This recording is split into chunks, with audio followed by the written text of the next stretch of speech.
Welcome back for the next session.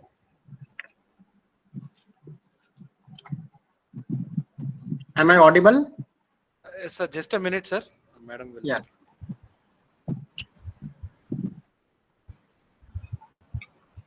Yes, sir, you are audible, sir.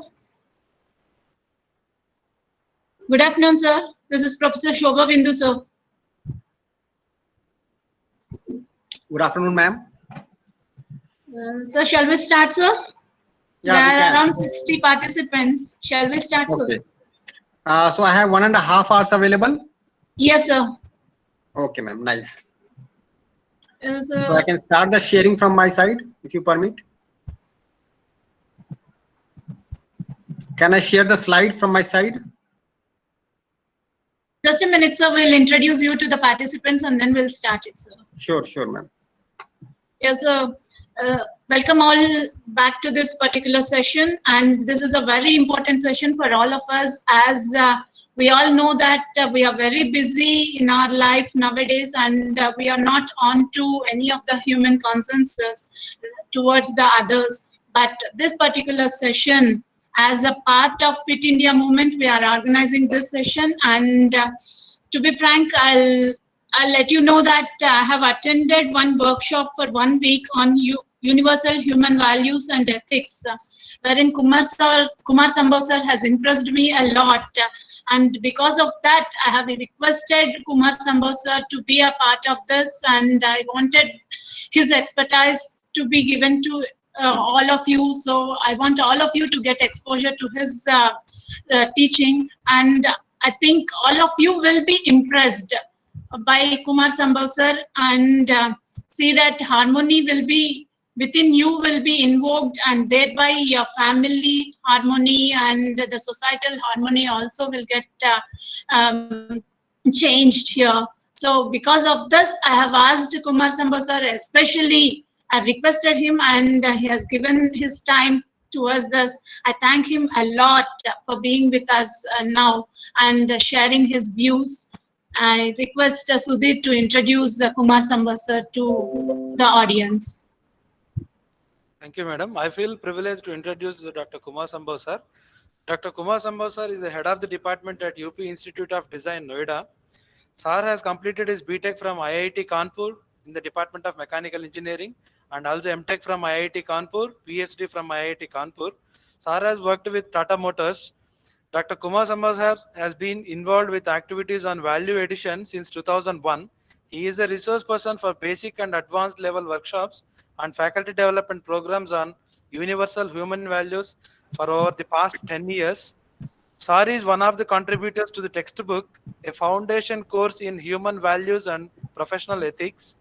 Sar has multiple research publications in SCI journals in the field of mechanical engineering. With this introduction, I would like to invite, I request Kumar Sambhav sir to take over the session. Yeah.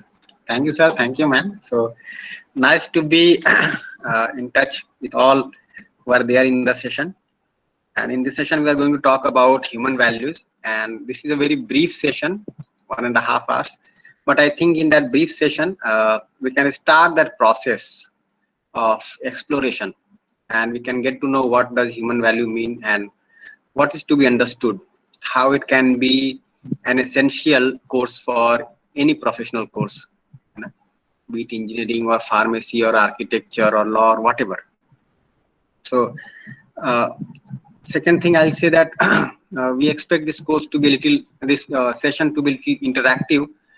So seeing the limitation of time, I may not be able to take all the questions, but you can raise your questions either through chat or by turning on your mic, and then we'll see how much we are able to interact. In fact, this whole session is going to be a process of dialogue, right? So I have only few things to propose from my side, and then most of the things would be discussed with you, and ultimately we see that the session is an initiation of the dialogue between me and you, and slowly takes the shape of a dialogue within your own self. So we'll see what are the issues that we have got to understand, got to contemplate, and got to share. So let me just start. Right. So if anybody wants to ask something, or what do you do? How do the participants ask questions? So they will unmute themselves and they can ask, or otherwise they can type in the chat box, sir. Okay, fine, fine, fine, fine. So I'm sharing one slide from this side.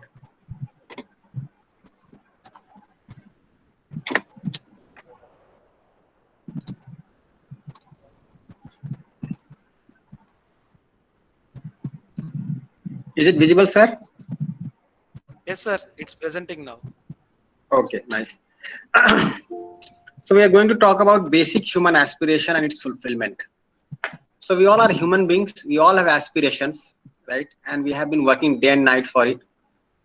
We are into a profession also, and when we are into that profession, then we are working to fulfill our aspirations through that profession. But ultimately, we have got to understand what is our basic aspiration. And if that basic aspiration is clear, then the other aspiration that we have, that we want to fulfill, can be more explicit, more clear. Second thing, we have been talking about development, and there is also a word called holistic.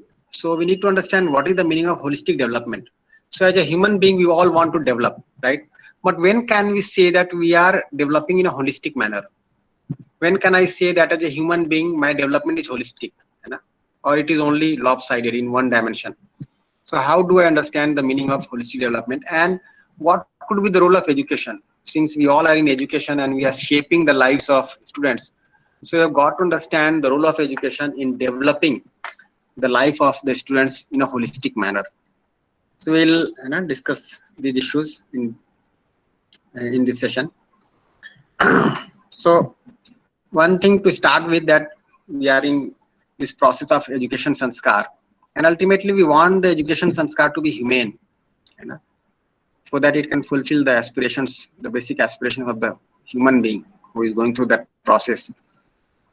And if that education sanskar is able to build up a worldview, a perspective in the student, then with that perspective and worldview only, the student is able to contemplate, the student is able to understand the human values. And with this understanding, the student will be in a position to choose the right kind of skill which can enable him or her to live with definite conduct, which can be termed as human conduct, so that he becomes a pillar of human society. So this was just a glimpse of the way we are going to proceed. So ultimately, we want this education system to become a pillar of human society. And this is something that we can see also, that education, if only focused on technology, will not be able to do this. There is something more to be added to it. Technology is only a part of a skill. Now, the way I am going to utilize that skill, right, that matters a lot, isn't it? So to be able to utilize the skill rightly, I need to have the understanding of human values. And to have this understanding of human values, I need to have the holistic perspective in me, right? Second thing that is written on the right hand side is that whenever we talk about human values, so there may be a notion that every person has a value of his or her own. How do we, how can we talk about human values in the classroom? How can we discuss it? So there are certain basic guidelines. So one guideline is that it has to be universal. Universal means applicable to every human being, irrespective of caste, creed, gender, sect, region, whatever. It has to be applicable to every human being, isn't it? If something is not applicable to every human being, then it will create some kind of differentiation, and that will somehow spoil the harmony within the classroom, outside the classroom, right, in the society. Second thing, it has to be rational. Rational would mean that there need not be any do's and don'ts or prescriptions. Do this, don't do this. This is good, that is bad. Nothing like this. But it has to be rational. It has to be logical. So the task of a faculty who is going to talk about human values is to propose the content to the other, and then let the other ask questions, and let us discuss those questions, so that the whole thing takes the shape of a self-exploration, right? So the students are able to explore by themselves the content that is being proposed, and the faculty can be a co-explorer in that process. So I am also exploring on my part. You can also explore on your part, and we can be co-explorers to understand this and live accordingly. Thirdly, it has to be verifiable. Verifiable means that there need not be any mystery in it. We cannot go by some mystery, but rather we have to verify everything that is there as a part of this course. And when I go to verify, there is something called as natural acceptance in me. So when I refer something to my natural acceptance, it becomes more clear. I will be referring to this word natural acceptance time and again in this workshop. And the more we discuss this, it will be more clear to us. So one thing is whatever is being said has to appeal to my natural acceptance. Second thing, I need to be able to live accordingly so that I can validate the same thing in my experience. So if I'm able to accept it naturally within me and I'm able to live accordingly also, then it becomes a part of my understanding. It becomes something as a part of parcel of my being, right? Then I don't have any doubts, any questions regarding that. I'm able to see it very clearly. And fourthly, it has to be leading to harmony, isn't it?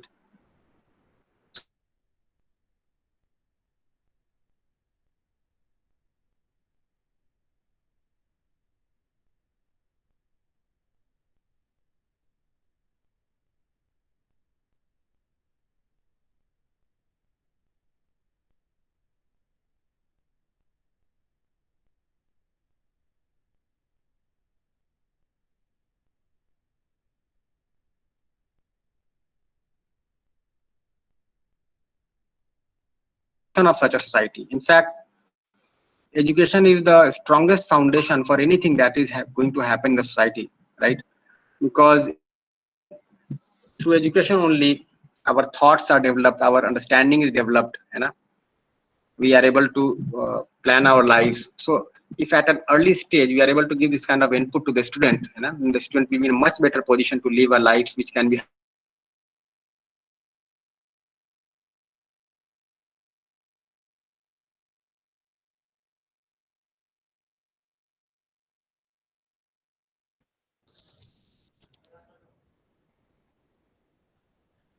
Sir, sorry to disturb you, sir.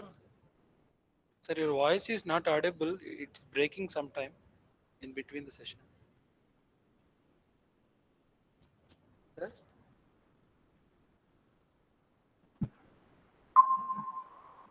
Okay, was I audible or the connection got lost? Yes, sir. Now it is audible, sir. Oh, so sir, how for how much time I was not audible, sir? Not much more time. It has been 5 or 10 seconds. That's it. Okay, okay, fine, fine. So whatever is said here is a proposal, so do not assume it to be true or false, but rather verify it on your own right. So proposal means that whatever I am saying, you take it afresh. Whatever is coming to you from other sources also, that also can be a proposal for you. Whatever I am saying is also a proposal for you, and no need to assume it either as true or false, because whenever we label it as true or false, we tend to believe or disbelieve. What is actually required is to verify. And how do we verify? So one way of verification could be that you verify it on your own right, without depending on any external source. You ask yourself and find out whether what is being proposed is naturally acceptable to you or not, right? So it is a process of dialogue, a dialogue between me and you to start with, and it soon becomes a dialogue within your own self. Now you'll see that when you look at yourself, there are two different realities. One is what you are, and the other is what you really want to be. So what you are makes your thought, your behavior, your work pattern, your attitude, your relationships, your roles that you are playing in the organization, in the society, all that makes what you are, right? Your whole personality, your whole being. But there is another thing which is associated very closely with you, and that is what you really want to be, right? Your natural acceptance. So this workshop is basically intended at initiating this internal dialogue within you, between these two realities, what you are and what you really want to be. So let me just ask you one thing. Do you think the two are the same or different? Can anybody respond? What you are and what you really want to be. Are the two the same or different?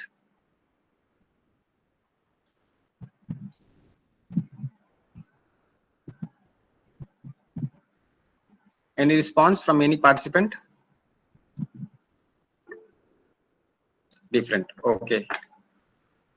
Nice. So good thing is that we have started looking at this. Okay. There is one response saying depends on situation. Okay. Nice. Any other response? Okay. Different.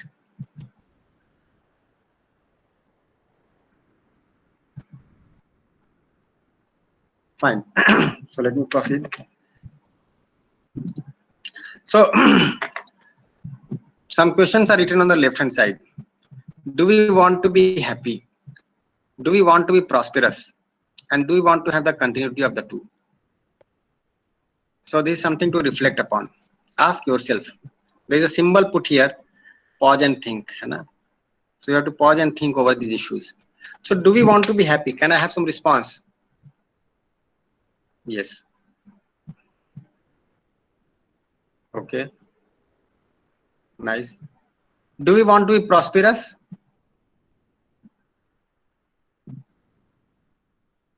Okay, nice. And do we want to have the continuity? Do we want to be happy only on some occasions or every moment?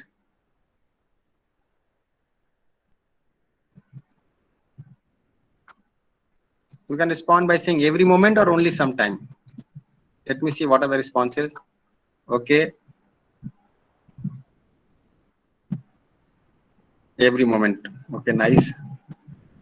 If somebody feels, even at some point of time that he or she wants to become unhappy, then please note down that time, that particular moment when you want to be unhappy.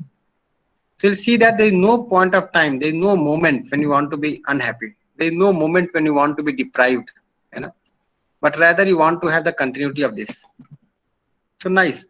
So we are able to see this very clearly that yes, I want to be happy, I want to be prosperous, and I want to have the continuity. Now look on the other side. So this is what we really want to be, something written on the left. Now when you look at the right hand side, are we happy? This is what we are. Are we prosperous? And is there continuity of the two, happiness and prosperity? So can I again have some responses? What do you feel? This is a personal question. You may or may not respond, but just ask yourself and see, what do you feel within yourself? So are you happy? Are you prosperous? And is there continuity? I think this is something that we can explicitly say. So you'll see that sometimes we feel unhappy, sometimes we feel happy, sometimes we feel prosperous, sometimes deprived. Sometimes I have a feeling that yes, I have enough. Sometimes I have a feeling that no, I do not have enough. But when I ask you, is there continuity of the two? Is there continuity of happiness? Is there continuity of prosperity? What will you say? Yes or no? I am asking about the continuity. Please note.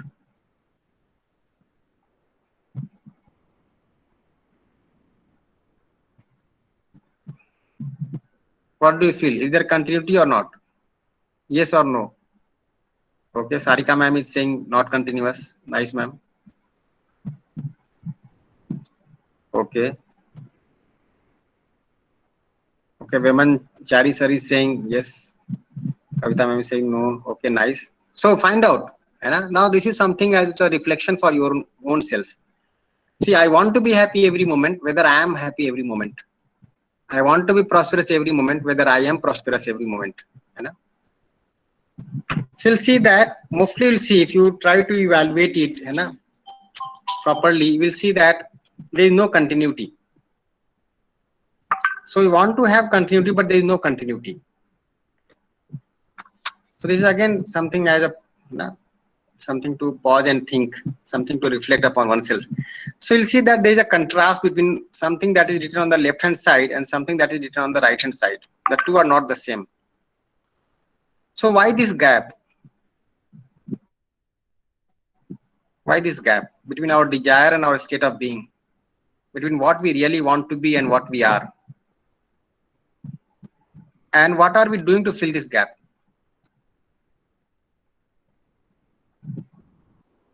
And is it getting wider day by day?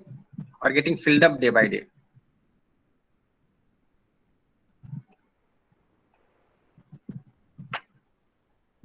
What do you think? Is it getting wider or getting filled up day by day? Any response?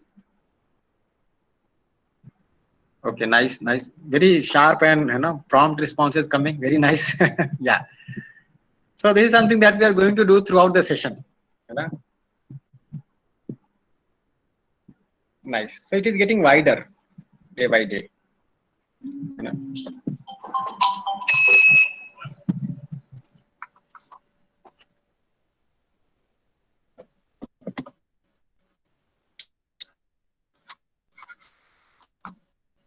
So find out what is the reason behind this, why this gap is there. So something to reflect again is here. Is our effort for the continuity of happiness and prosperity, or is it just for accumulation of physical facility? Think over it. Take some time.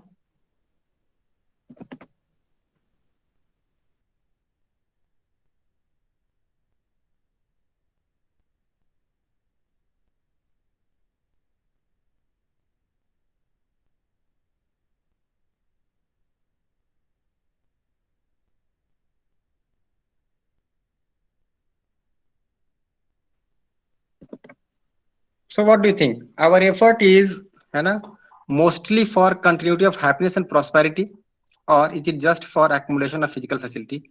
So when I am saying that it is for continuity of happiness and prosperity, then I will try to invest my time and effort for understanding what is happiness, understanding what is prosperity, and making the right kind of effort in the right direction.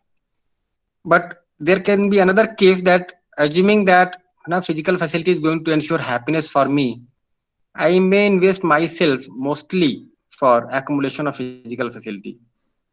Also to say money or wealth, So physical facility means whatever we use, like in physiochemical things. So another word that we can use for it is like wealth or physical money, So are we working mostly for this, something that is written on the bottom, or for this, something that is written on the top, for continuity of happiness and prosperity?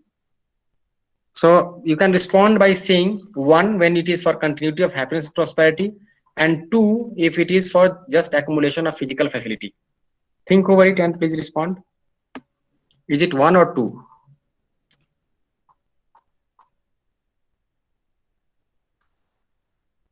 Okay, many people are saying one. Very nice. If it is one, very good.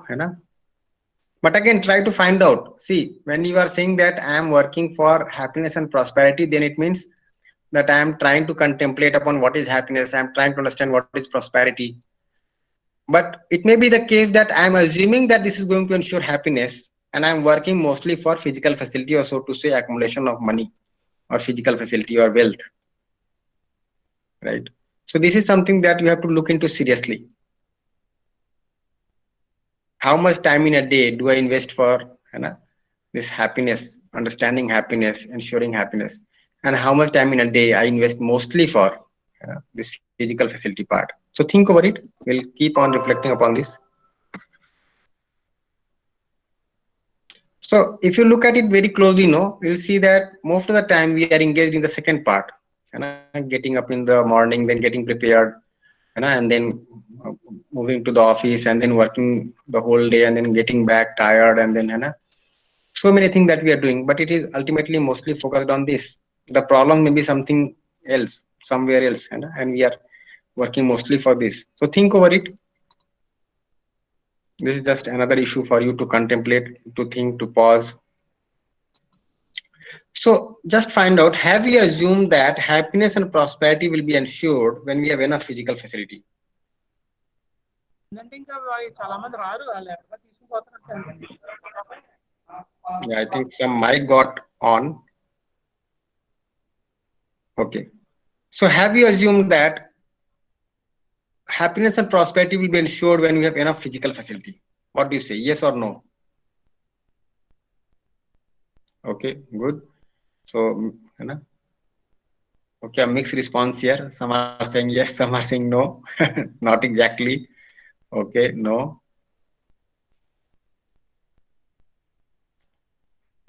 Any other response?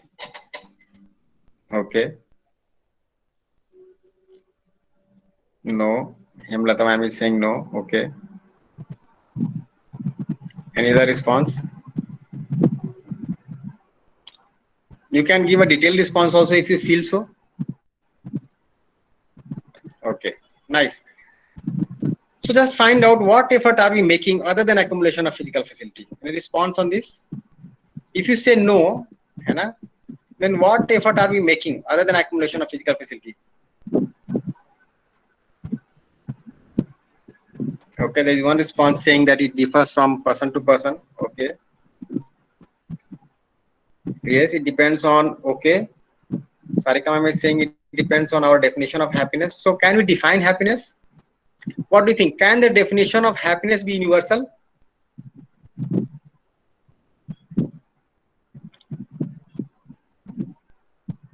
Can happiness be understood so that we can have a universal understanding of happiness? What do you feel?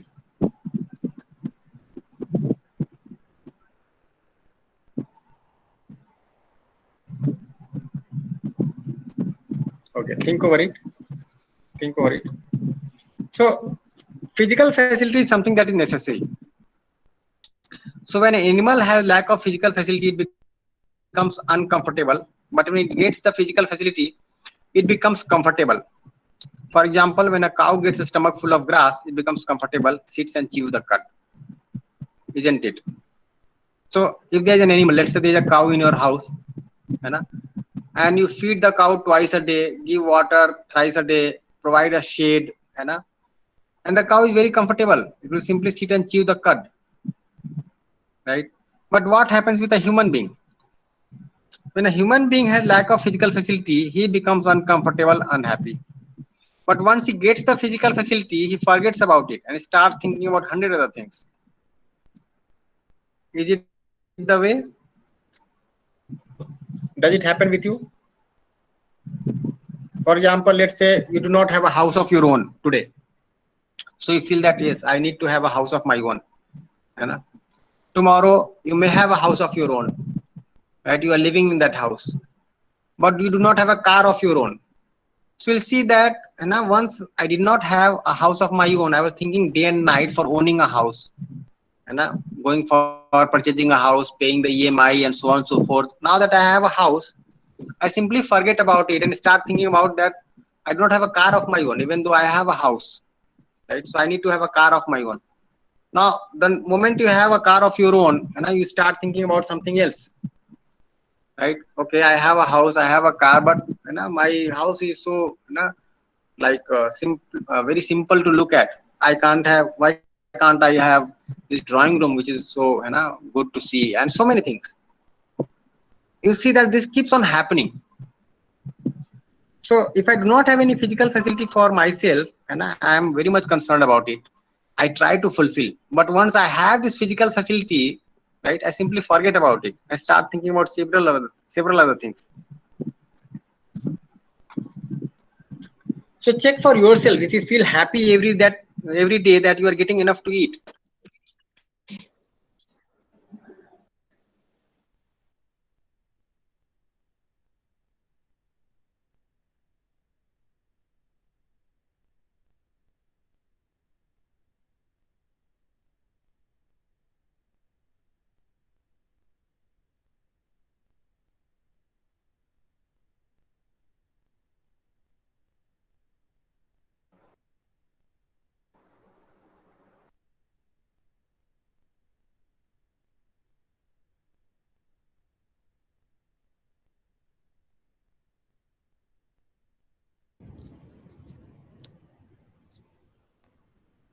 Sir, your voice is not audible, sir.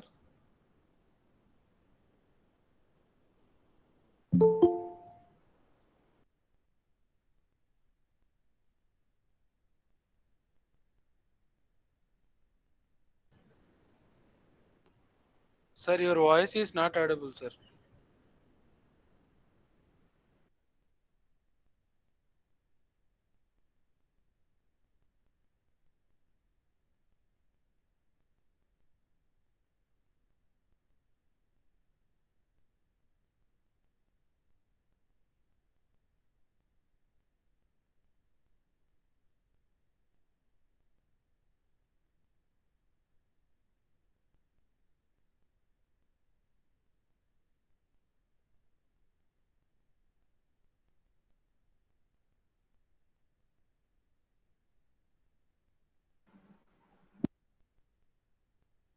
I think I got disconnected again.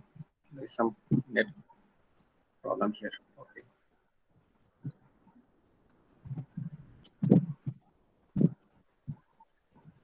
Is it visible now? Yes, sir. Okay. Again, it got obstructed for some time. Okay, fine. So you'll see that once we do not have the physical facility, we are highly concerned about it. But once we have the physical facility, we simply forget about it and start thinking about so many things. Let me ask you one question here. How many of you are aware how many pairs of clothes you have? Are you really aware how many pairs of clothes you have? You can respond by again chatting, saying yes or no. Okay. Okay. Nice. Nice. Very sincere people, responding so sincerely. Very nice. So you're not aware. But let's say tomorrow you have to go to attend a wedding function, isn't it?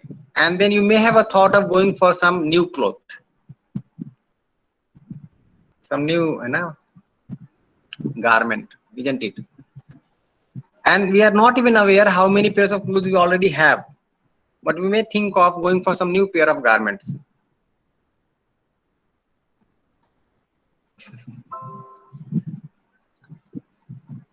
Right? Now, why does it happen?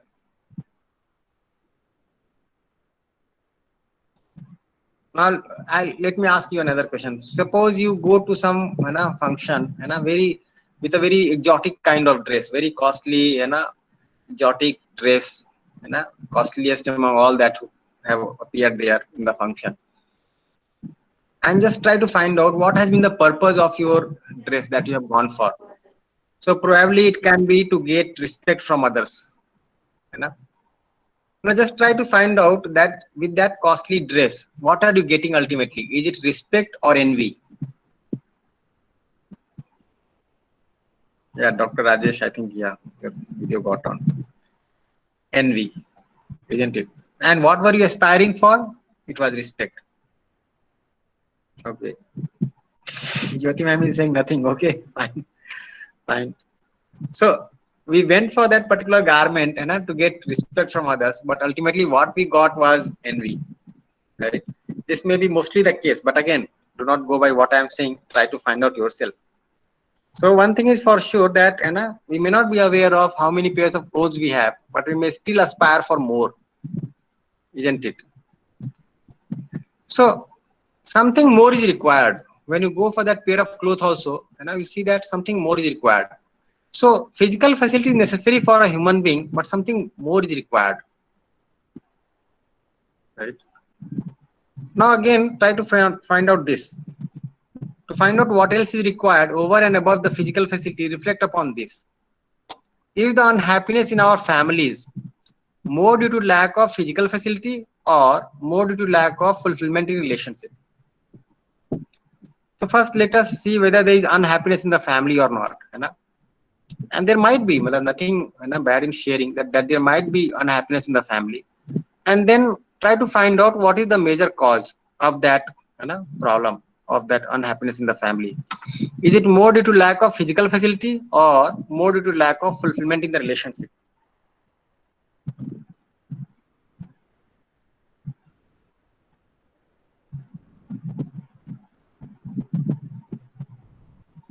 What do you think? You can again message here. Is it more due to lack of physical facility or more due to lack of fulfillment in the relationship? So you can just write physical facility or you can write relationship. Okay, two also means relationship. Nice. So is it due to one or two?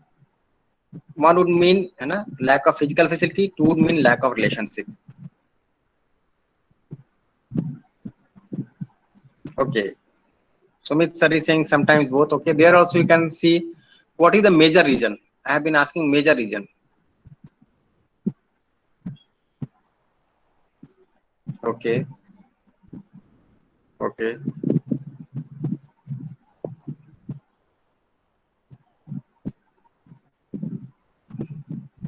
Okay. Nice. Most of you are saying this relationship part. Some are also saying physical facility. See, again, no, if you feel that physical facility is the root cause, is a major problem, है ना, then I'll give you one example to reflect upon this. Let's say there are 4 people in a family and everybody needs 5 chapatis in a day. So in North we eat chapati, there we can take some other example, maybe dosas in a day, है ना, 5 dosas in a day, right? And there are 4 people, so we need 20 dosas in a day. But let's say someday there are only 18 dosas, 2 dosas are less. So will there be a quarrel in the family or not?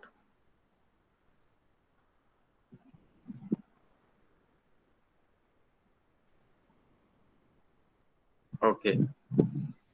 So, okay. All of you are saying no. So when will the quarrel not take place? When there is a feeling of relationship or when there is a lack of relationship?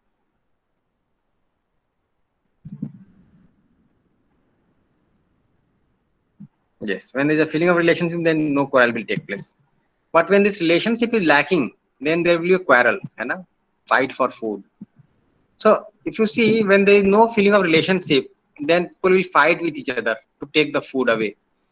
And not only this, they will hoard for the next day.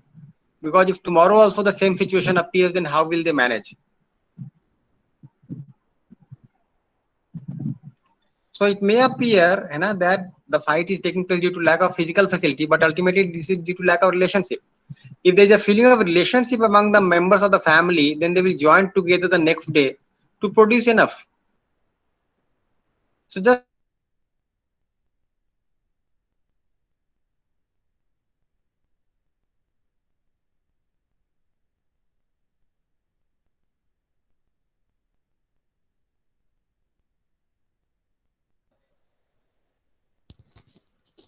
Sir, your voice is not audible, sir. I think again your connection has lost.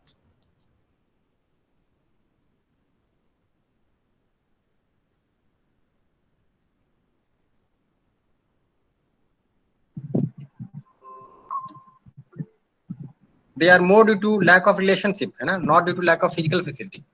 The lack of physical facility can be made up for, you know, if we have the feeling of relationship. So if you look at the families today, you know, the kind of state that we have landed up in, you know, and that has been for ages also. I will not say that it was not earlier. It has been there for ages also. But the problems are slowly increasing. If you look at the problems between spouses, this is slowly on the rise. You know? Divorces are on the rise. There are some nations in this world, you know, where the divorce rate is above 50%. I was just looking at the, you know, net, and I found that in one country, Netherlands, the divorce rate is 53%. In most of the countries, you know, in the West, it is above 30%. Now, why is it happening? And we'll see that wherever divorces are taking place, you know, husband and wife, maybe both are earning, you know, and the amount of physical facility that they are able to earn is much, too much, right? But still there's a problem in the relationship, and that's why there's a problem in the family, isn't it?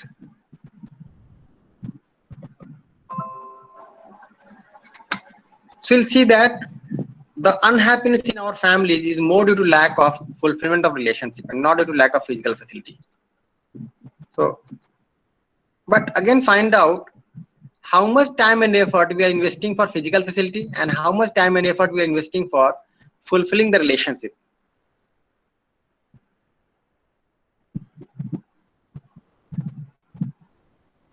Again, think over it. You know, where are we investing? You know? Okay, nice, nice. Good reflections coming. So Sumit Kumar ji कह रहे हैं कि 90% time gets invested for physical facility, only 10% for relationship. Okay, 92%. People are coming with very articulated results.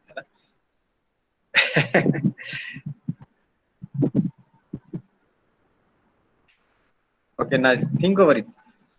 So we are investing more time, you know, most of the time for physical facility, and you can see that is a severe contrast here. The problems are more due to lack of relationship, but the time is being invested more for physical facility. So how will the problem get solved?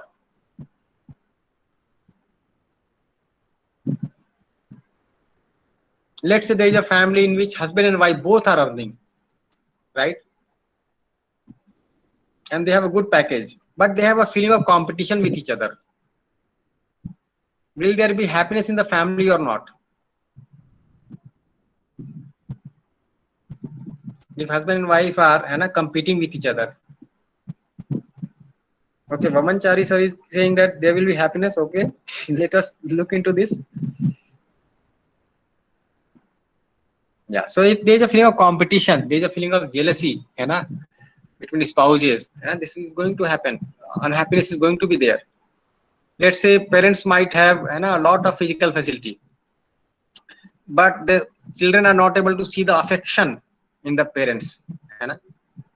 So the parents might be gifting a lot of things to the children. They might be gifting a lot of physical facility to the children, but the children are not able to see clearly the affection in the parents. So again, there is going to be unhappiness.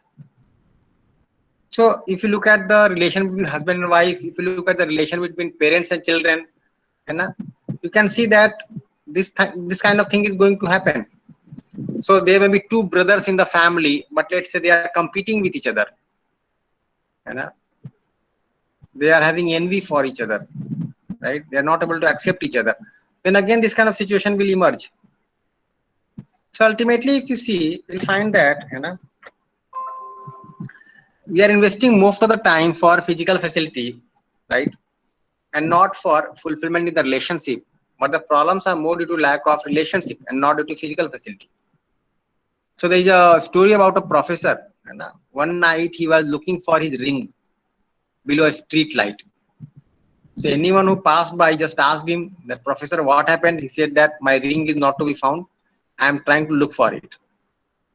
So slowly people assembled and everyone was trying. About half an hour passed, 1 hour passed, still it was not to be found. So one person asked very curiously that, are you really aware that the ring has fallen here? Then this professor says that no, the ring has fallen there in the pond outside. Then why are you looking for the ring here? Then he says that because there is no light there in the pond. The light is here. So I'm looking where the street light is there. Now what is happening here, why I'm saying this, our whole education has got focused on physical facility. You just see the curriculum and syllabus that we have since childhood, and most of the time we are talking about physical facility, right from class 1 to PhD, isn't it? While we are suffering more on account of lack of relationship.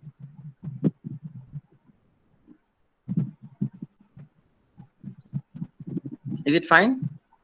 Do you agree? Yes or no? If you look at the content, the syllabus, the curriculum, even in higher education, we are mostly talking about physical facilities. Take any engineering branch or pharmacy or whatever branch you can take. Mostly we are talking about physical facility. And the problems are mostly due to lack of fulfillment in relationship. Right? So how will that ever get sorted? And that's why you see that the nations which have more physical facility, more accumulation of wealth, they are suffering more on account of lack of relationship. And if you also feel that we have to make our nation developed, in which manner? In the manner in which these wealthy nations are going, right? So we can at most make our nation wealthy, we can make our house wealthy, we can make our society wealthy, right? But ultimately we are not going to have this happiness in the relationship. So you have to really think over it seriously. Since we all are in education and we are giving some input to the class, we are giving the input to our students, and if you're just focused on physical facility, so we are somehow indirectly adding to their problems in life, isn't it? And we can see what kind of issues are slowly growing. Let's say there is a house in which there is no television. Then there is another house in which there is one television. And there is another house in which every person has a television of his own. In which house will there be more communication? Just tell me. The house where there is no television, or the house there is one television, or the house which has every person owning a television? Yeah. So when there is no TV, the communication will be most very good. Because at least maybe people will fight with each other, but they will communicate, they will talk to each other, they will see each other. If there is one television and people are living in that house, then mostly they will sit in front of television and talk to each other. But what will they talk about? What is being shown in the television? The content of the whole communication is going to be something that is being shown in the television. And when every person has a television of his own, say a mobile, every person is watching mobile of his own or her own, then there will no communication at all. So this is the way we have to see. Now in the family, we want to have communication. We want to see each other. We want to talk to each other, embrace each other, right? But if gadgets and these assets, if they go on rising, yes, Sumit ji, बिल्कुल सही कह रहे हैं, कि mobile is made to ease the communication, but it is killing the communication between family members. Yes, so mobile in itself is not bad, but I'm just saying that if mobile, we are having and we are not able to understand its proper role, then it can spoil the relationship, isn't it? It can spoil the cohesiveness in the family. It can spoil the harmony in the family. So unknowingly, in the name of development, unknowingly in the name of growth, we are mostly working on physical facility, and we do not have time to spare for our relations. And what is happening nowadays with 5 days a week of routine, and then so much of hectic lifestyle, we work these 5 days and then get totally fagged up. And then what do? When we have to spend time with the family, then we'll go out and spend some time, and there we'll spend a lot of money enjoying and merrymaking, right? But ultimately, again, you see that this does not last. The kind of happiness that we're aspiring for may not last, because again it gets focused, right, on this physical facility. So if this is the pattern in which we are going to plan our life, then certainly that life is not going to have happiness in continuity. That life is not going to have this mutual happiness.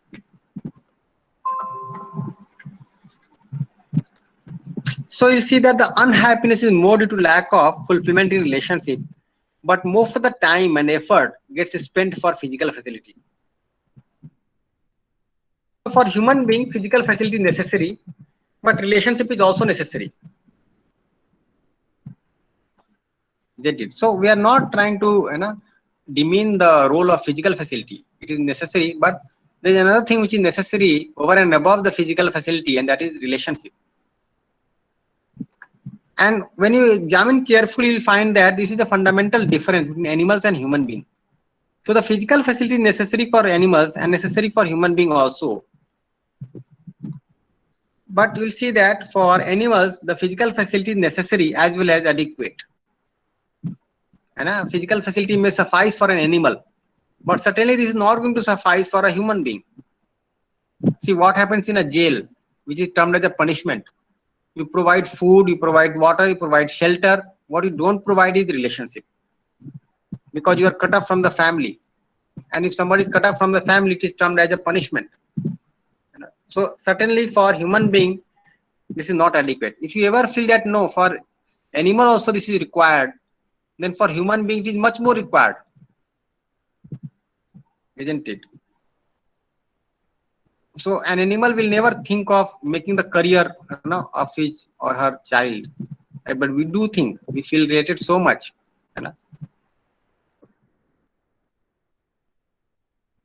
For human beings, physical facility is necessary, but relationship is also necessary. So these are two things which are required at least.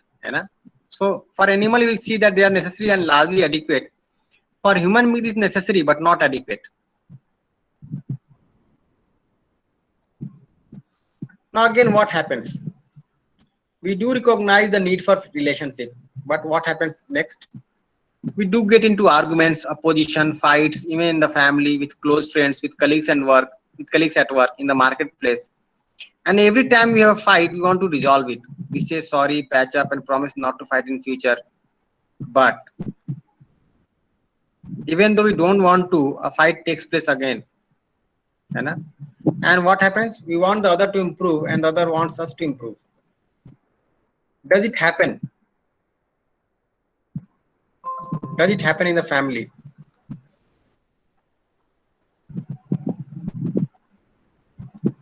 Yes, it does happen. So many times we do feel concerned for the relationship. We spend time also If I commit some mistake, I say sorry. If the other commits mistake, the other says also sorry, and then we try to mend the relationship, apologizing to each other. But ultimately, we see that this is not sorted forever. Again, some issue will crop up. Maybe the other person is saying that this word hurts me a lot. Please don't speak. I may also say that yes, your word of this particular type is hurting to me, and please do not use this word. Right? But ultimately, when there's a fight, we tend to use that particular word only, which can be hurting to the other.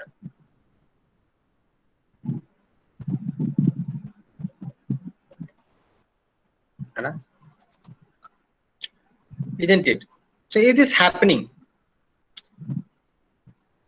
And just find our incidences of reaction, not speaking to the other, arguments, debates, divorces. Are they slowly increasing or decreasing? Explore your close relationships in the family, with friends, in the workplace, in the society. Is it happening? So if there's any question, I think you can unmute and ask also. Yeah, Sumit ji is saying that it is increasing in metro cities more. Okay. Okay, Krishna ji is saying sometimes silence will solve problems. Kavita ji is saying ki, it is increasing day by day. Okay, nice. Virada ji is saying yes. Jyoti is saying increasing. Nice. If you have any question, you can put up here.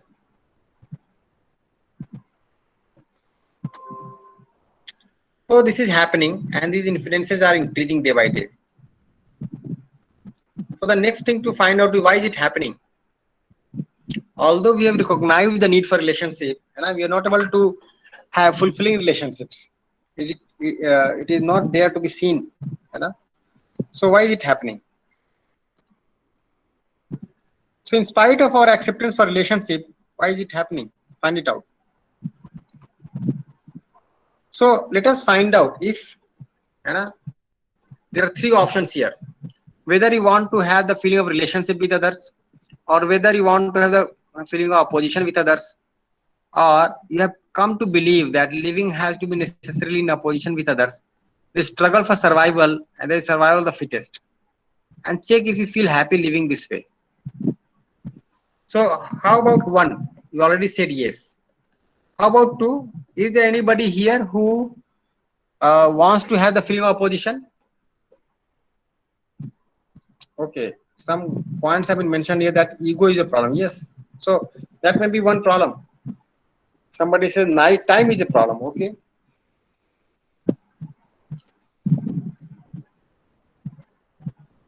Now, how to handle this problem of ego?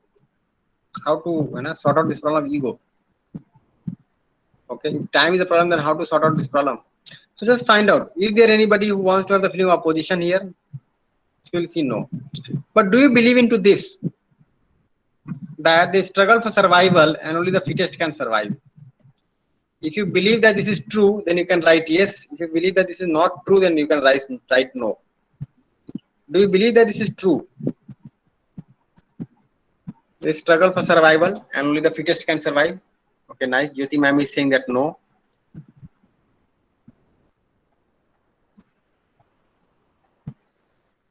Okay, not yet. Okay, very good. Good response is coming.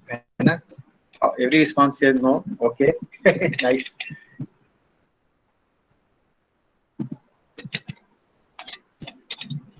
Now just think, if in the college where you are working, it is a feeling like struggle for survival, and you have to prove yourself to be the fittest to survive. Will you enjoy working in that organization? If this is the feeling at home, will you enjoy working at home, being at home, and in this manner? No, not at all, isn't it? But unknowingly, if you see, we have been conditioned to think like this since childhood. We have been taught one theory saying this, that they struggle for survival and only the fittest can survive, right?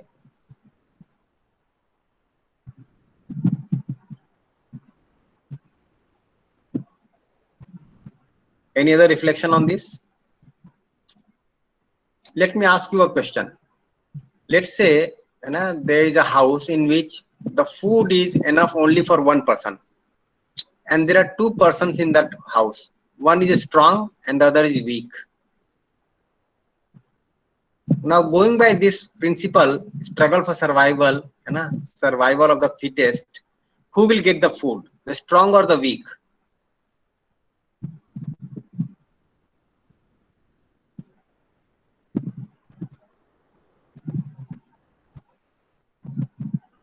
Going by the principle of survival of the fittest, who will get the food?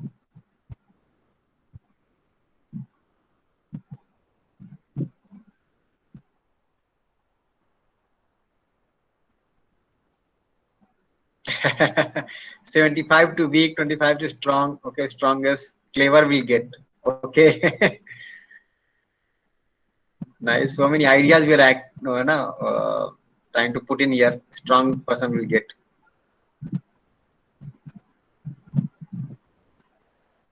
Okay, Jyoti ma'am is saying that food, and at least they will definitely share. Okay. Now just see.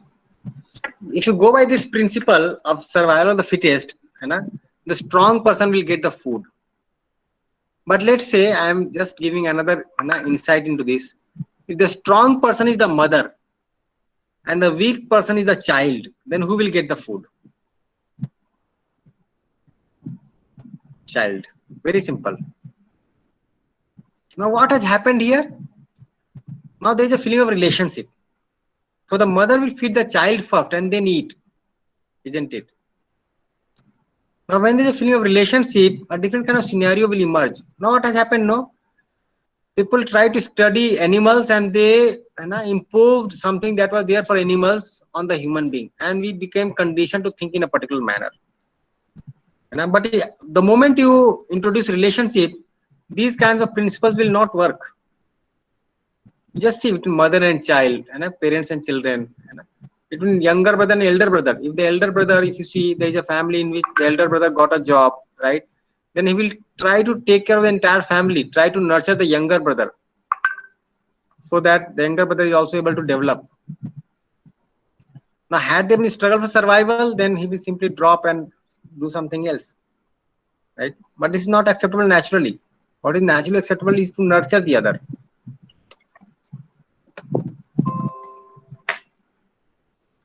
So you'll see that all of us want to live in harmony, that is relationship with others. Nobody wants to live in opposition with others. But when we assume this to be true, struggle for survival and survival of the fittest, we are not happy living this way. We may come to assume something like this, but we are not happy living this way. So think over it. So what is our present perspective, and what kind of view do we promote at home, in the family, in schools and colleges, in the society? Now just think, what do we teach to our children, our students? Do we talk about this feeling of relationship, or do we talk about this survival of the fittest? What kind of conditioning that we are doing for the children? So you will see that for fulfilling the relationship, it is necessary to have right understanding about relationship. So another thing which is required is right understanding about relationship. So this is another thing which is required for a human being. Like if you look at the condition in a family, we have a common complaint that the other person does not understand me. Okay, this is a common complaint, that the other person does not understand me, even in friendship, even in professional places. Now just ask yourself, are you able to understand yourself? And you see that the general answer is no. So if I am not able to understand myself, how can the other understand me? If I am not clear about myself, how can the other be clear about me? So to have harmonious relations, another thing which is required is right understanding. So with right understanding only, we are able to have this clarity about relationship with the human being. We are able to fulfill the relationship. And with right understanding only, we are able to have the clarity about how much physical facility we require actually. So if you look at another complete need of a human being, you will see that there are three kinds of things which are required. One is the right understanding, then relationship, and then physical facility. So in the self, I require right understanding. With human beings, I require relationship. And this physical facility, since it comes from the rest of nature, So this is something that I require from the nature. So just find out whether all three are required or something is redundant and something we dropped from here, and is anything more than this required as a human being. Let us reflect upon this. Is something more than this required for us?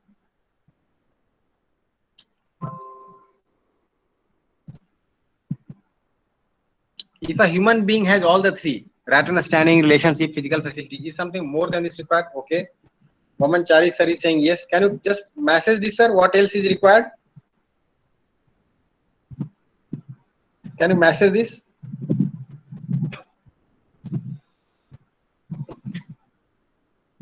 Okay, you are saying peace. So peace is a natural outcome of right understanding.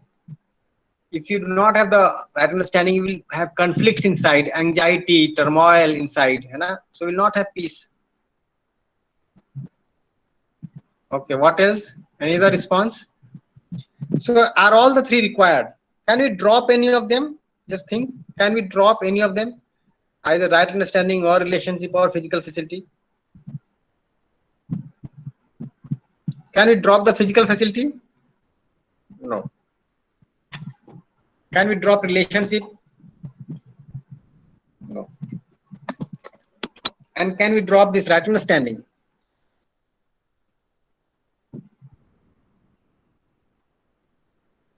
Nice. We cannot drop any of them, and nothing more is required. So are we working for all the three? All three are required, yes. Are we working for all the three? So if all three are required, what would be the priority? And working for the higher priority makes it easier to deal with the lower priority. So just tell me, what would be the first priority? Is it physical facility or relationship or right understanding? What would be the first priority?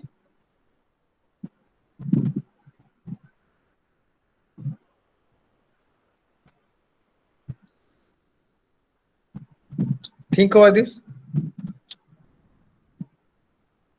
I think all of you can respond over this. What would be the first priority?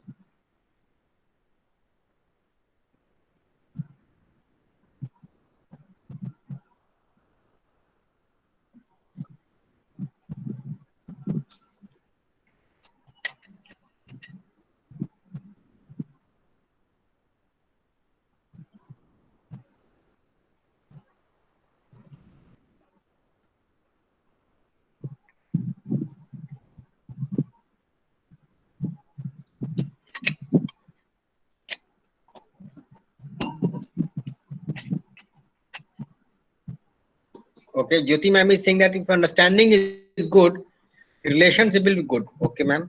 Very nice observation. Any other sharing? I want to see your reflection. Okay, right understanding comes at the first priority.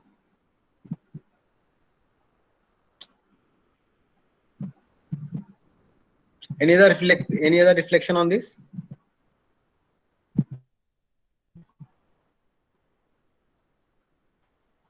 Okay.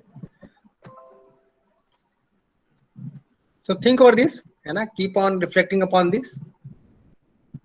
So when you look at it closely, you'll find that right understanding comes at the first priority, because with right understanding only, I am able to understand myself. When I am able to understand myself, then only I am able to make out the right kind of feeling, and that will ensure happiness in me. That will ensure happiness with the other. So with right understanding only, I am able to understand myself. I am able to understand my relative. And with right understanding only, I am able to see what physical facility is required, how much is required, what is to be done to fulfill that need for physical facility. If you just look at this pandemic, why has it happened? So one theory that comes is that in one part of the world, people were eating something which was not edible, not fit to eat. And with that wrong kind of food, everybody is suffering on this earth. Isn't it? We are all locked up in our houses. Now just imagine, with the whole history of mankind, even today, we have not been able to understand what is the definition of food, what is the meaning of food.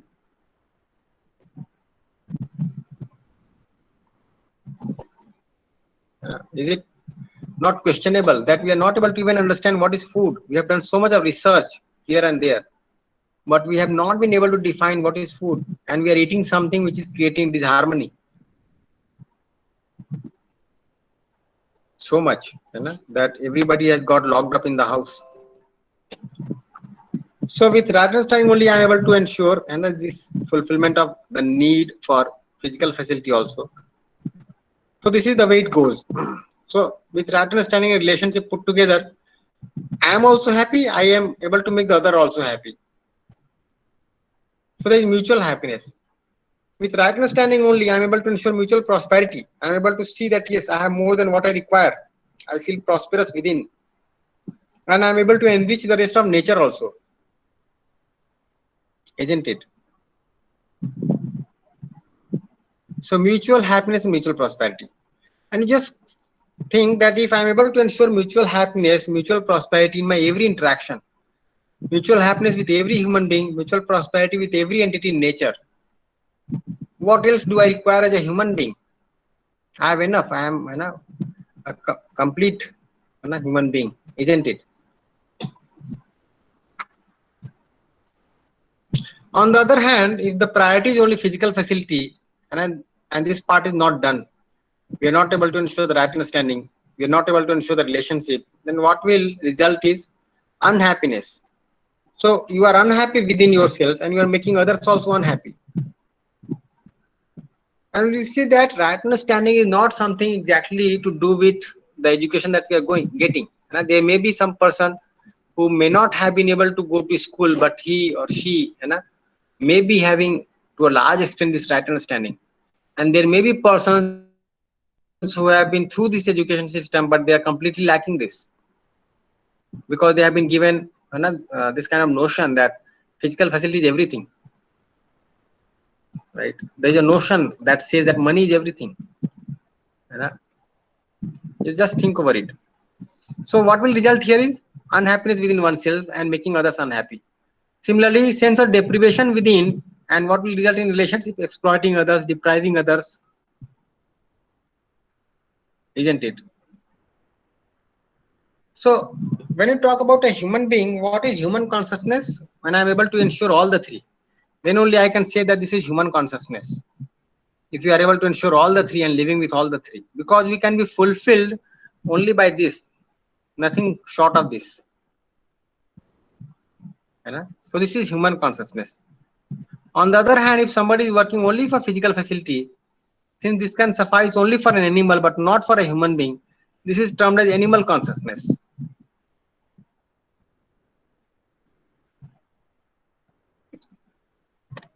Is it fine so far? What is your observation? Are you able to accept what I am saying? Are we along on this? Any reflection? Do you agree or not? Put yes for yes and no for no. Do you agree what I am saying? Okay. Nice, nice. बहुत अच्छा. So this is animal consciousness, because this can suffice only for animals. So if our living is only for physical facility, then we are living with animal consciousness. Animals live for that and can be fulfilled by that, but not human beings for sure. So animals living in with animal consciousness, they are in harmony. This is fine. Human being living with human consciousness, this is also fine, because people are in harmony. But the problem arises when a human being lives with animal consciousness. And there is a dichotomy. There is a completely mismatch. So because we are in disharmony this way, and this is the problem. So the whole problem of mankind is that people are trying to live with animal consciousness. If you look at the innovations that are taking place around the world, most of the innovations are to do with physical facilities, and they are to do with either some sensual pleasure or war or something like this, which cannot be a source of continuity of happiness. So you'll see that on this earth there are two kinds of people to be seen. So one kind of people are who are lacking physical facility and they are unhappy and deprived. The second set of people are those who are having physical facility, but they are still unhappy and deprived. So the only difference is there in terms of physical facilities. Some are lacking, some are having. But the common denominator is, people are unhappy as well as deprived.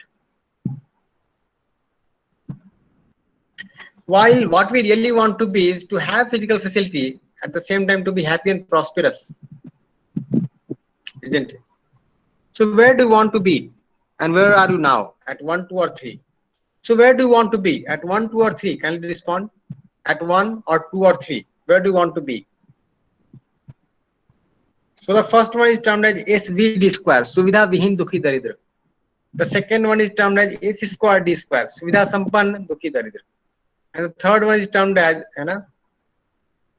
S power 4, Suvidha Sampann Sukhi Samriddh. So where do you want to be? At 1, 2 or 3? What do you say? 3. Okay, Namrata ma'am says 3. Very nice, ma'am.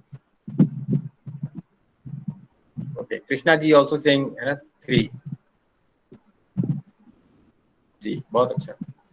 So all of us naturally aspire to be at 3. This is our basic aspiration. That we want to have physical facility, but also we want to have this happiness and prosperity, and that also in continuity. And going by data, we see that the resources which are there on this earth are in plenty. Of the 4.2 billion tons of food produced in a year, more than 1 billion tons of food is lost or wasted every year. This is a UN-backed report from 2011. And there is another report that says that global food production is 6 times the requirement. But the global food wastage is 1/3 of the production. And the wastage is enough to feed 1,300 crore people every year. This is a huge data. We are wasting so much of food that it can feed twice the population of Earth.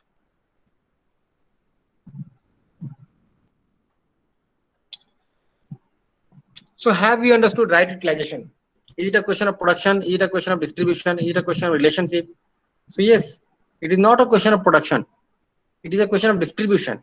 And this distribution has to do with relationship. And the relationship can be set right by right understanding only. So certainly this is a question of education, the kind of education that we are giving. You just see the consumption level of people who are going through this education, and it's so much on the rise. So this kind of transformation is required from this kind of animal consciousness to the human consciousness. And when we are able to do this, then only we can say that this development is holistic.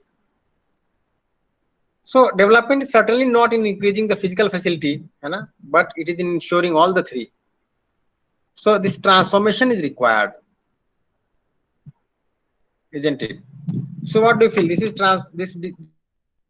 This is desirable or not? This kind of transformation, yes or no?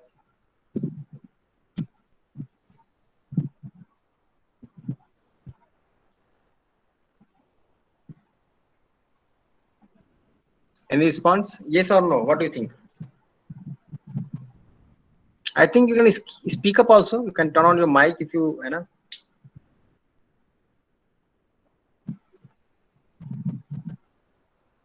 Yes.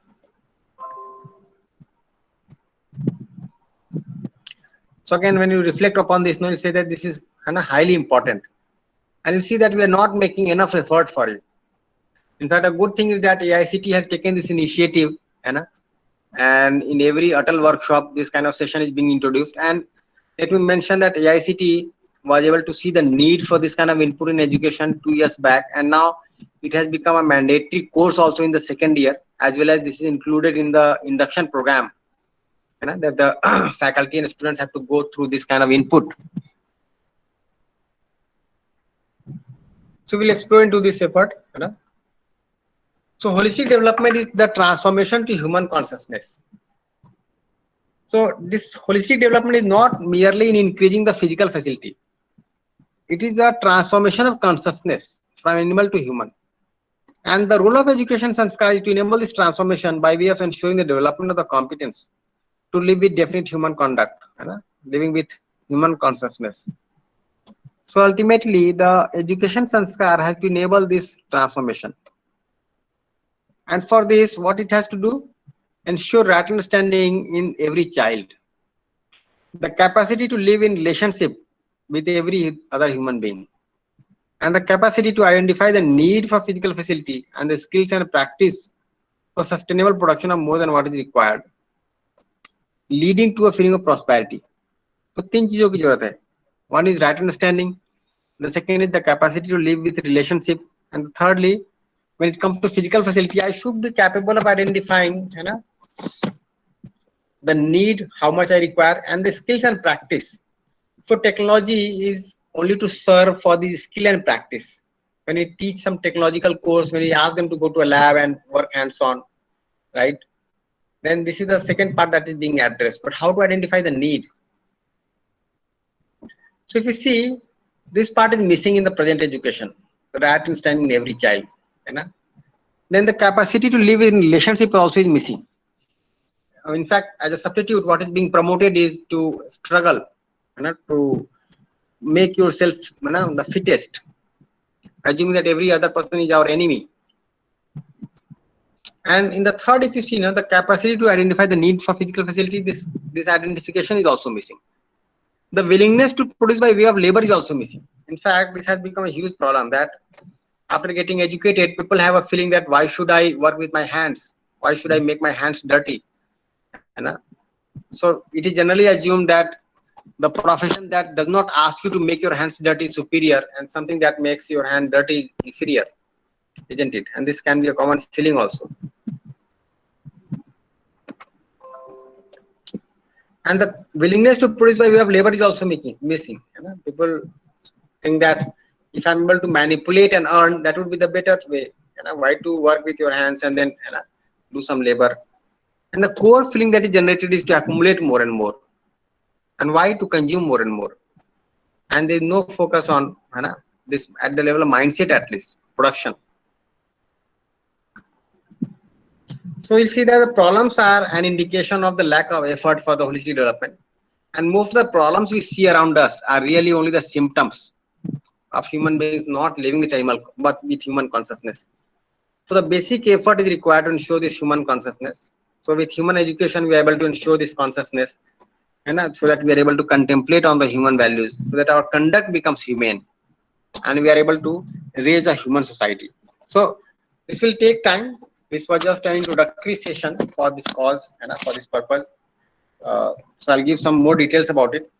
So ultimately, you see, going by this manner, it will result in a human tradition in which, you know, every human being is able to ensure happiness and prosperity. But for that, we have to work in education a lot. So what is education basically? Essentially, if you see, Shiksha and Sanskar, education and Sanskar. So this understanding part, you know, is the education. So what to understand? So there are 4 levels at which a human being lives. You know? Individual, family, society, and nature or existence. So at each of these levels, I need to understand the harmony. What is the meaning of harmony in the human being? What is the meaning of harmony in the family, you know, society, nature? And then only I can have my living guided by this understanding. So ultimately, we need to ensure this, and this is the purpose with which this course is being offered, because, you know, you have to ultimately, you know, have the skills guided by values. A person can apply computer science to make a bomb, but he can also apply to make this kind of, you know, app so that we can talk to each other being at such a distance. So we have to see what kind of, you know, application of skill has to be made so that we are able to live in harmony to all these levels. So when you go to explore further, you will see that this right understanding in the self means understanding harmony at these 4 levels: human being, family, society, nature, existence. So it will take time for us to explore and understand all this. You know? And living part is the sanskar, when I am living with human being or with the rest of nature. So I have to ensure this harmony in my living at all levels. So when we expand it further, you know, so we have to understand harmony at every level, and then we are able to ensure justice in our relationship with human being, from family to the world of family. So family is where we are living today, you know, in our close relations. Now above family is the family cluster. The above family cluster is a cluster of clusters, and so on and so forth. And ultimately, the whole world can be thought of as one family, right? So when I'm able to have this kind of understanding in me, when I'm able to have this clarity in me, then I become naturally committed to ensure justice in my every relationship. Justice is not something that is going to be borrowed in a court, of law. This is something that has to happen in the family, happen in the relationships. If the justice is there, we need not go to a court. We have to go to the court only when the justice is missing. So going by this understanding and competence, we can ensure an undivided society free of any kind of differentiation or lack of relationship. And going by this, we can ensure this fulfillment of the human goal, so that this program becomes a base for this universal human order. So the proposals are being put forward here, and we have to explore this, and then verifying this, we are able to understand the proposals. And then these two kinds of things are desired. One is the individual transformation. So you see that you have to transform yourself first before you can go to transform the other. So being a teacher, being a faculty, we have to first transform ourselves so that we are able to transform the lives of our students. For that, we have to ensure this right understanding of harmony, and we are able to ensure happiness and prosperity by living in harmony. Then only we can become a base, a foundation for the societal transformation. Okay, so this is what I had to share. So what I can do, I'll tell you briefly about this whole program that is going on. So if you have any questions, we can talk about it. I can also be available after 1:30 if you so desire. So this is from this value education. This was a very brief introduction about this whole content and process.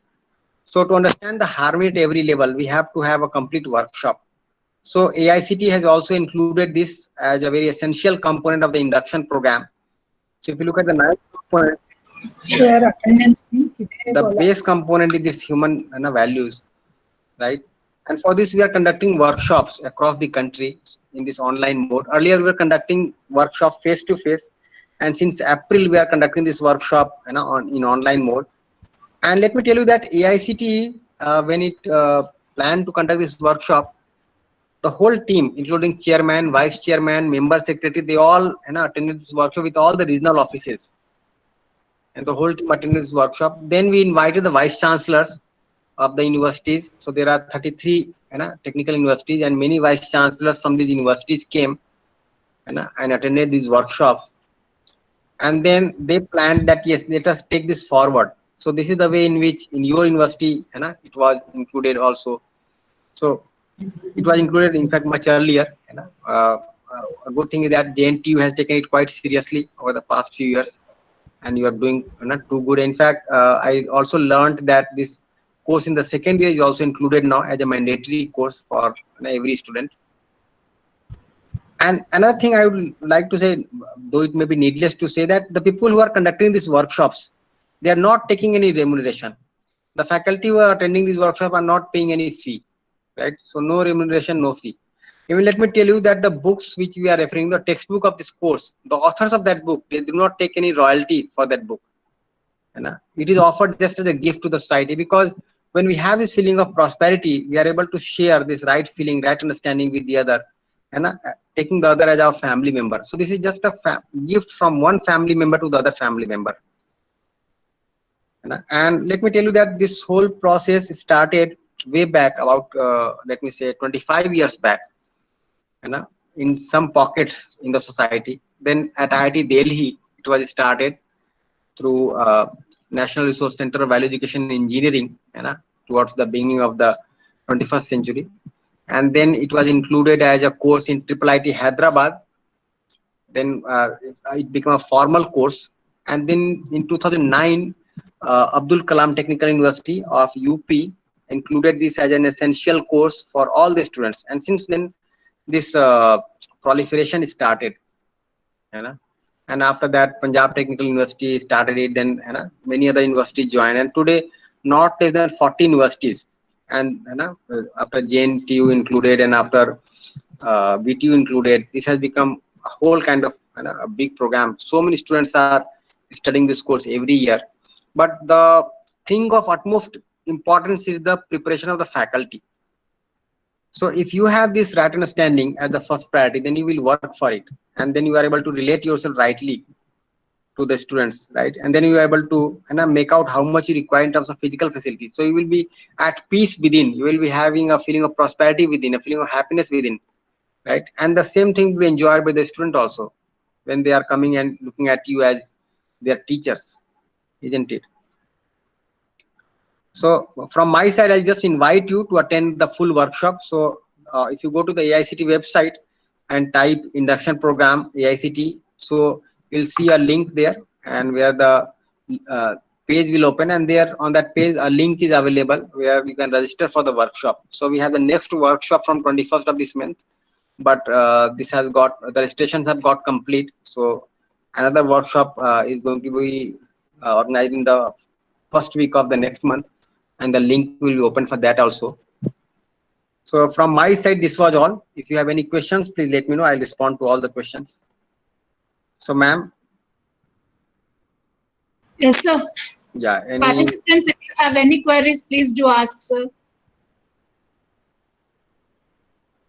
You can unmute yourself and then ask.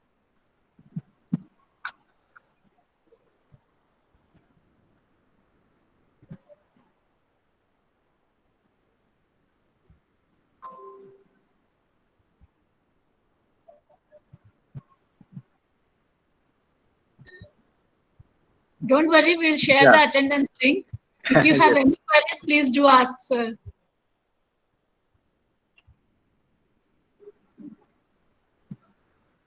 So I'm sharing the link here where you can register.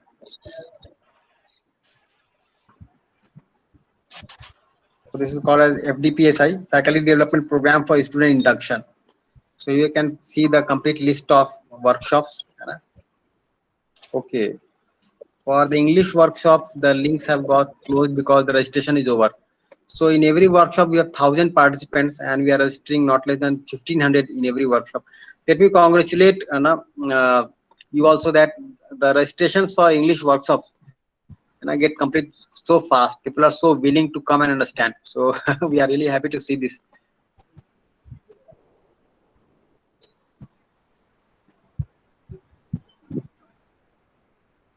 So from my side, this I have to share. But if any question is there, I spared some time for interaction. If you have anything to ask, you please ask. Sir, one doubt regarding that schedule you post. What is, sir, UHB workshop? What exactly it meant for, sir? UHV is Universal Human Values. Oh, it is not a technical. Not a technical workshop, sir. No, no. The way we discussed right now, no, sir. It is Universal Human Value. The same thing is going to be detailed upon at length. Yeah. Okay, sir. Okay. Right, sir. So this will be mostly on self-reliance, how you are going to realize yourself and how you make the people aware of this, the relations, maintenance of the relations and all. Mostly on the human values. So it will be a wonderful sessions that you are going to have. I have attended this and I was very much inspired. So please do attend that workshop and you can realize yourself.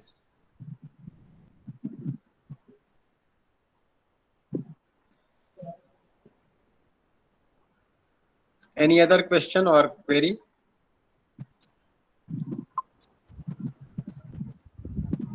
Kumar sir. Ji.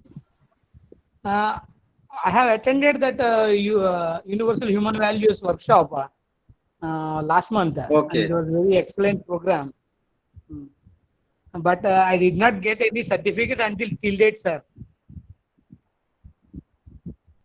Okay, sir, it takes about 3 to 4 weeks. When did you attend? Which workshop was that, sir? In August. In August, what was the schedule?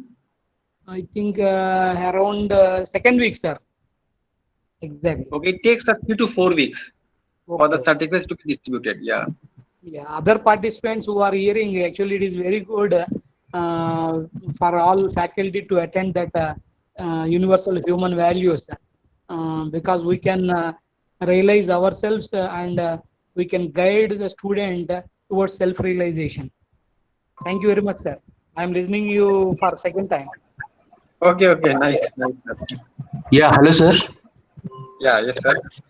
Yeah, this is Nagababu from Hyderabad, sir. Ji. Yeah, I don't know exactly whether I asked this question or not. Does whatever this human being living with a human consciousness, does this increase with the age and the designation they are holding? So with age, what happens, no? If that happiness is not resulting through our efforts, so the curiosity to know will grow further. Huh. But this happiness may or may not grow, or this understanding may or may not grow with age. No, I mean, as a faculty or as a junior, I observed so many things. The person in at assistant professor level, their mindset and the way of behavior is different with the associates and professors. I don't know how exactly these. That might be different. That might be different, but again, we have to examine in terms of right understanding. That whether right understanding does grow or not, with age or with post or whatever. That one has to be examined. Yeah. Yeah. It's really, thank you, sir. It's really wonderful session, sir. Yeah, good afternoon, sir. Kumar, sir, good afternoon. Ji, Panda, sir, good afternoon. Ji. This is Dr. B.S. Panda, sir, from Visakhapatnam. Yeah. Any research application are there, human rights? Can you implement any research applications? Say it again, sir. Say it again. Research area, sir.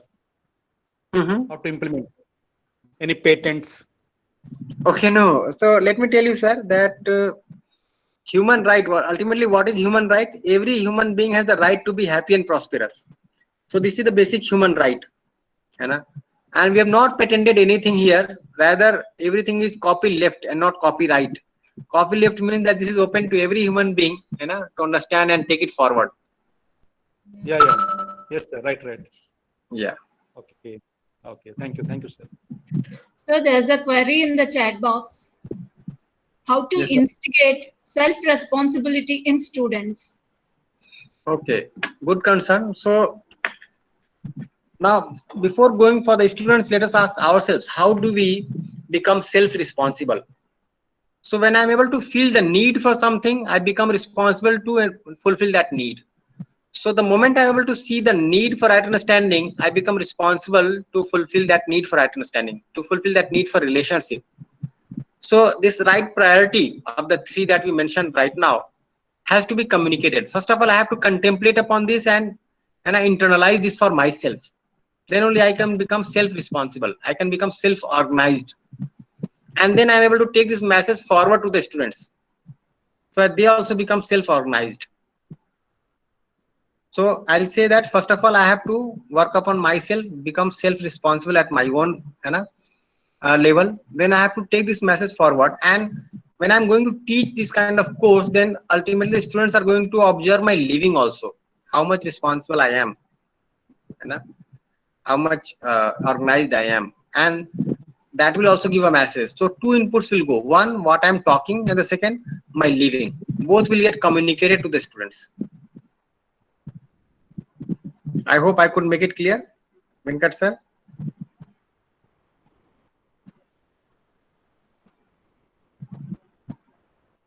So I think it is time also, ma'am. We just decide how do we proceed now. Yes, sir. If the participants do not have any queries, we'll end up this session, sir. It's Okay, really a wonderful session, sir, and a very interactive session, very informative session, invoking the self-reliance among all the participants. And I hope all the participants here are making themselves going for self-realization among themselves, and I hope they'll keep harmony within themselves, and also that leads to the harmony within the family. At least if we can try up to this level, we have succeeded in this workshop, I think. Thank you very much, sir, for being with us. Thank you, sir. Thank you all. Namaste. Namaste, sir. Thank you, sir.